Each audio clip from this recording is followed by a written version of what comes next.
అసలు ఈ ప్రాసెస్ ఎలా జరుగుతుంది అండ్ విమెన్ ఎప్పుడు ఫర్టైల్గా ఉంటారు, అసలు ఎగ్ ఎప్పుడు this is doctor Neeraja gynaecologist and obstetrician.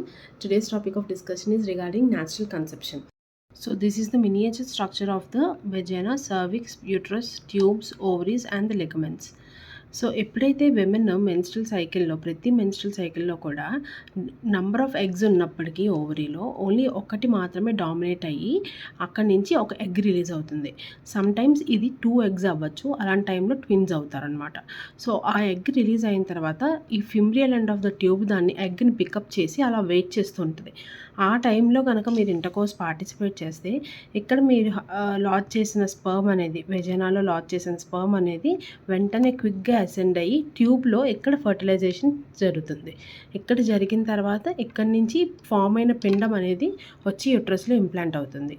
ఇది the process of normal conception. ఇది మీకు అర్థమైంది అనుకుంటున్నాను. సో ఇలా జరిగినప్పుడు న్యాచురల్గా కన్సీవ్ అయ్యి న్యాచురల్గా ప్రెగ్నెన్సీ ఫామ్ అయ్యే ఛాన్సెస్ ఉంటాయి.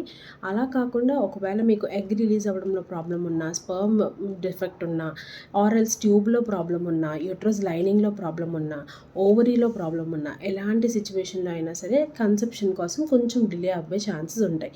అలాంటి టైంలో మీరు ఇన్వెస్టిగేషన్స్ చేయించుకొని గైనకాలజిస్ట్ని మీట్ అయితే they will help you out. And also egg release అయిన తర్వాత it will be viable till 24 hours.